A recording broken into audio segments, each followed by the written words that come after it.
Sebelum melanjutkan, jangan lupa subscribe dulu, terima kasih. Bab 480 Mutiara Es dan Api yang Mengerikan. Setelah perjamuan dinasti Jiang, Chu Feng dan yang lainnya bergegas menuju sekolah naga Azure. Namun sebelum pergi, Raja Monyet Raksasa mempercayakan dua hal kepada dinasti Jiang. Hal pertama adalah bahwa Chu Feng membutuhkan banyak tenaga kerja dan sumber daya untuk membangun kembali sekolah naga biru. Hal yang kedua adalah menggunakan namanya untuk menemukan 5 Raja Monster di Gunung Seribu Monster dengan cara mendeklarasikannya ke seluruh dunia, dan memberitahu kelima Raja Monster itu agar memimpin semua binatang mengerikan di Gunung Seribu Monster agar bergegas menuju Pegunungan Naga Biru untuk bergabung dengannya. Tentu saja, dinasti Jiang tanpa ragu menyetujui dua permintaan dari Raja Monyet Mengerikan.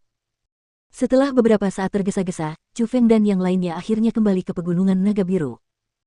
Namun, untuk mencegah sang pendiri naga biru agar tidak merasa tidak senang, Chu Feng tidak memberitahu Raja Monyet Mengerikan tentang sang pendiri naga biru yang masih hidup di dunia.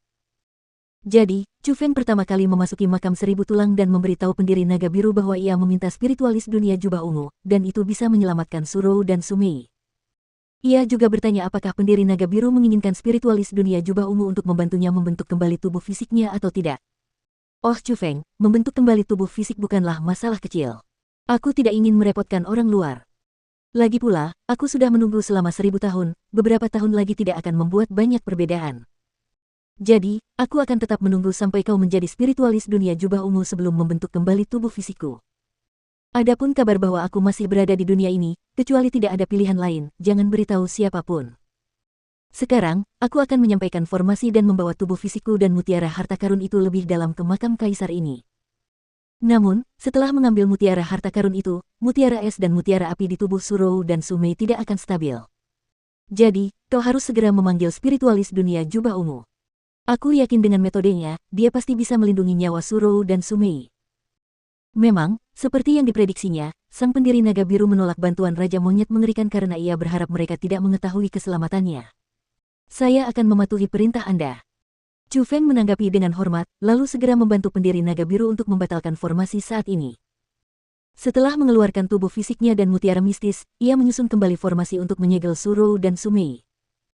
Namun tanpa kekuatan mutiara mistis, sangat sulit untuk menekan mutiara es dan api di tubuh Surou dan Sumei hanya dengan kekuatan formasi.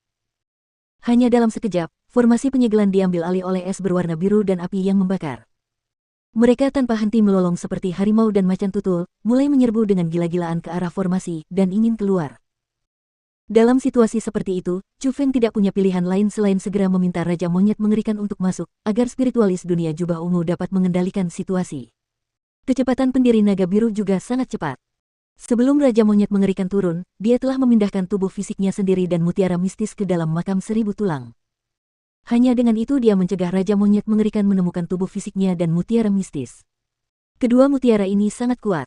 Chu Feng, dari mana mutiara ini berasal? Setelah Raja Monyet Mengerikan memasuki makam 1000 tulang dan melihat kekuatan es dan api, dia sangat terkejut.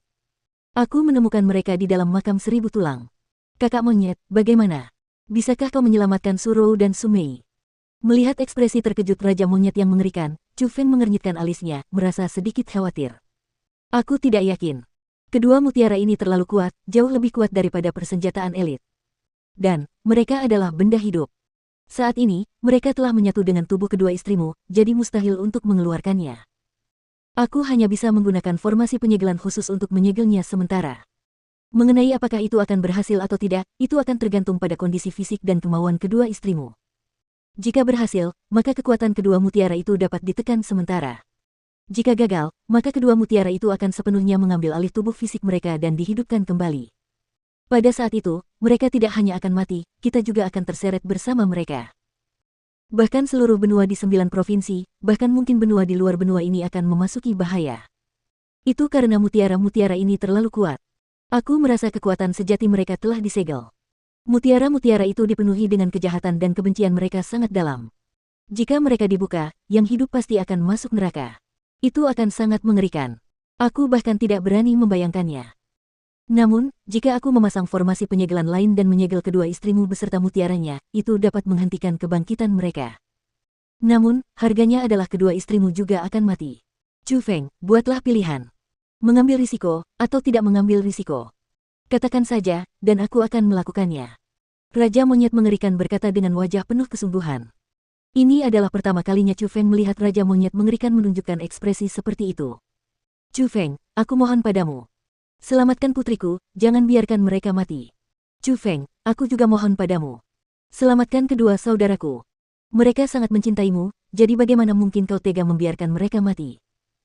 Mendengar kata-kata itu, ayah dan kakak laki-laki Surou dan Sumei benar-benar berlutut di tanah sambil mengepul dan mulai memohon. Chu Feng, ini bukan masalah kecil. Aku mendesakmu untuk menghargai gambaran besarnya. Ya, Chu Feng. Taruhan ini terlalu besar. Jangan bertaruh.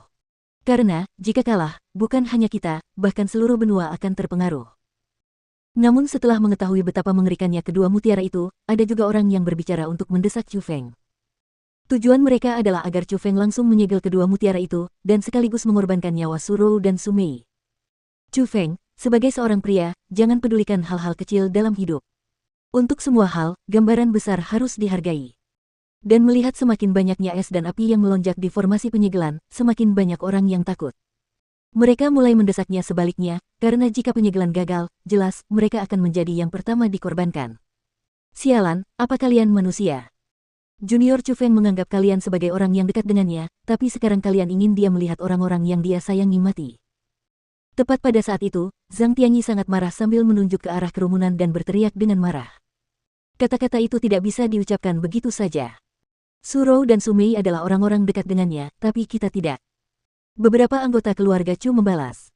Chu Cheng, Chu Zhen, Chu Mingsheng, kalian semua diam. Chu Guyu menatap tajam ke arah anggota keluarga Chu, lalu berkata kepada Chu Feng, kakak. Selamatkan Surou dan Sumei. Mereka berada dalam kondisi seperti ini karenamu, jadi kau harus menyelamatkan mereka. Chu Feng, kau harus menyelamatkan Surou dan Sumei. Paling buruk, kita akan mati bersama mereka. Bagaimanapun juga, hidup kita diselamatkan olehmu.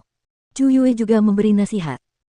Chu Guyu, Chu Yue, kalian berdua tidak bisa memutuskan apakah kita hidup atau mati, dan terlebih lagi, kalian tidak bisa memilih nasib miliaran jiwa di benua ini. Saudara Chu Feng, Anda harus berpikir jernih. Senior itu telah mengatakan bahwa jika kedua mutiara itu dihidupkan kembali, seluruh benua 9 provinsi, bahkan di luar itu, akan mengalami bencana. Pada saat itu, Anda akan menjadi orang yang kejahatannya akan diingat selamanya. Bahkan lebih banyak orang mulai mendesak Chu Feng untuk menyerahkan Surou dan Sumei. Kalian semua, diam. Apakah Chu Feng butuh interupsi kalian saat mengambil keputusan? Siapapun yang berbicara lebih banyak sekarang, aku akan membunuh mereka. Tepat pada saat itu, Ziling menjadi marah. Pupil matanya yang ungu menyala saat dia menunjuk ke arah kerumunan dan berteriak dengan keras. Pada saat yang sama, auranya yang berwarna ungu juga menerkam seperti binatang buas. Ketika aura itu meledak, orang-orang di tempat kejadian, selain Chu Feng, Zhang Tianyi, dan Raja Monyet Monster, semuanya terus-menerus terdorong mundur dari serangan. Bahkan ada beberapa orang yang terluka parah. Dan pada saat itu, semua orang di tempat kejadian menutup mulut mereka karena mereka dapat merasakan betapa mengerikannya Ziling saat itu. Niat membunuhnya tidak pernah mereka rasakan sebelumnya, jadi mereka tahu jika mereka berani berbicara lagi, Ziling pasti akan membunuh mereka tanpa ragu-ragu. Oleh karena itu, semua orang memilih untuk tetap diam. Tidak ada yang berani berbicara lagi saat mereka menatap ke arah Chu Feng, menunggu keputusannya.